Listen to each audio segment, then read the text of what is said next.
This is the luxury world. Get inspired with us today and tomorrow.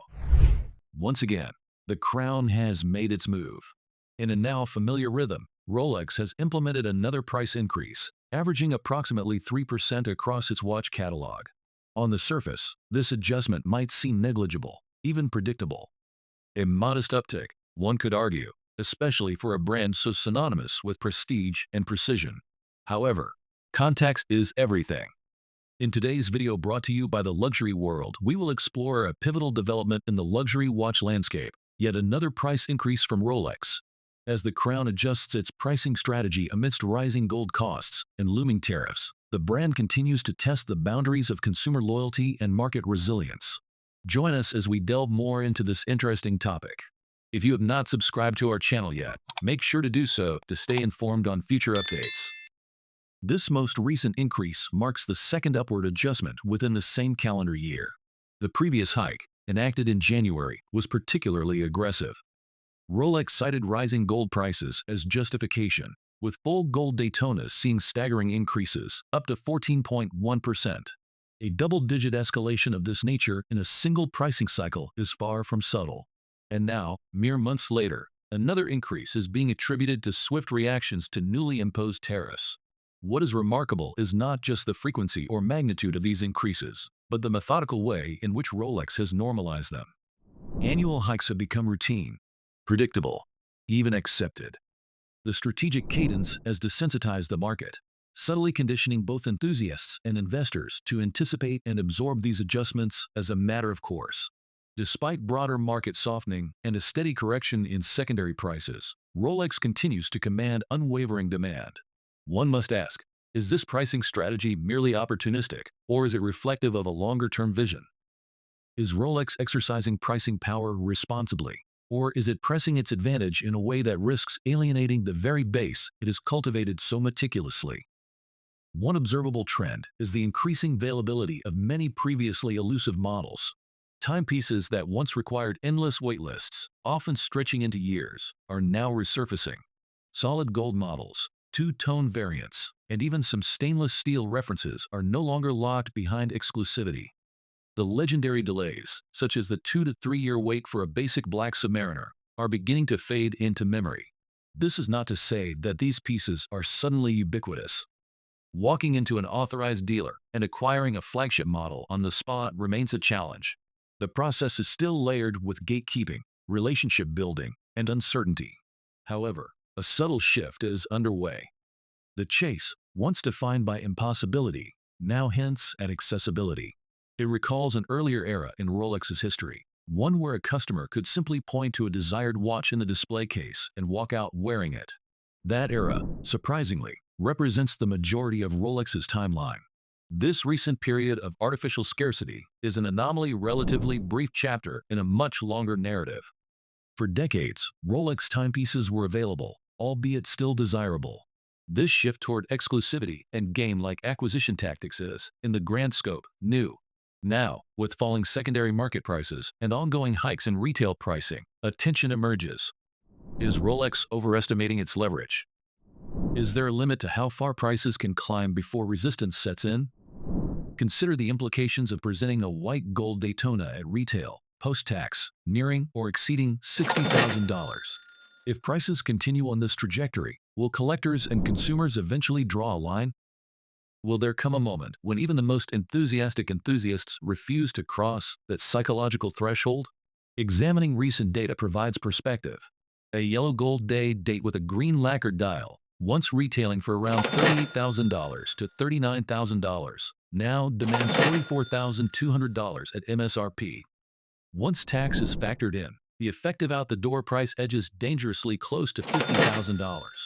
That represents not just inflation, it signifies a fundamental shift in what Rolex believes its products are worth and what it believes the market will bear.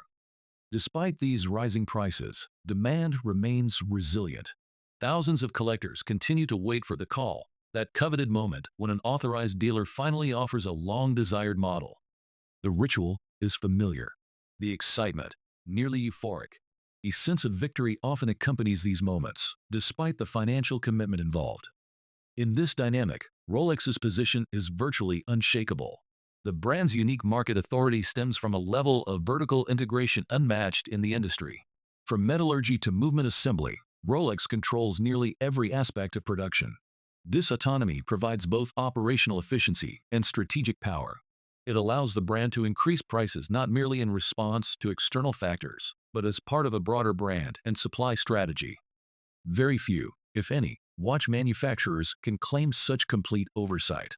While some observers and analysts continue to predict a market reckoning, a return to rational pricing and accessible inventory, the reality continues to defy those forecasts. The most desirable references remain out of reach. Collectors who have been in the ecosystem for years have exhausted much of the accessible catalog. Many have consolidated collections, moving past introductory pieces in pursuit of grail-level acquisitions. These grails, such as the green lacquer dial date in yellow gold, the newly released green dial Daytona in yellow gold, and the rare turquoise dial Daytona, are watches with exceptionally limited availability. Some authorized dealers may receive only 1 or 2 units in a year, if they receive any at all. The waiting lists for these pieces are not measured in months, they are indefinite. The demand-to-supply ratio is wildly disproportionate. Moreover, a new challenge has emerged. Many longtime collectors are simply buying fewer watches than in previous years. In theory, this should increase availability. In practice, however, it has made acquiring flagship models even more difficult. Authorized dealers now often shift priority to newer clients, those eager to build a purchase history. These fresh entrants frequently begin with a diamond-studded ladies' Datejust or a two-tone Submariner, exactly the models Rolex appears to be making more accessible. This development creates a shifting definition of what constitutes a preferred client. For those who have already spent tens or hundreds of thousands over the years, there is an expectation of recognition, if not reward. Yet the system increasingly favors new spenders, not loyalists. There is no sentimentality in the Rolex allocation process. It is transactional and, at times, cutthroat. This is not a complaint. It is a structural reality of the luxury watch market in its current form. Enthusiasts and collectors continue to engage because the game, for all its flaws, still offers moments of extraordinary satisfaction. The secondary market offers its commentary on Rolex's brand power. Even though prices are correct and gray market dealers adjust inventories, the premium placed on Rolex timepieces remains notable. That premium may have diminished compared to the frenzied heights of 2021 and early 2022, but it has not disappeared. The resilience of the brand's secondary pricing reinforces the perception of Rolex as an asset, not just a product. Collectors may grumble, but they comply. Aspiring buyers may express frustration, but they queue up. The market, at large, has yet to draw a definitive line. In an environment where inflation is cooling and discretionary spending is tightening, Rolex's continued increases seem almost defiant. But the brand has shown time and again that it operates on its schedule, largely unaffected by broader economic sentiment. It is insulated by history, reputation, and scarcity, real or perceived. Fewer watches are being sold by experienced collectors. Entry-level clients are buying pieces that longer-tenured enthusiasts would never consider. Authorized dealers are simultaneously rewarding new customers and frustrating long-standing ones. And through it all, Rolex keeps raising prices, unapologetically. This is the modern Rolex experience, a complex, sometimes maddening game of anticipation, loyalty, and psychological calculus. It blends prestige and exclusivity with corporate pragmatism and strategic opacity. It invites participation while offering no guarantees. And yet, the desire to participate remains. Whether this model is sustainable in the long term remains to be seen. For now, it works. Demand endures.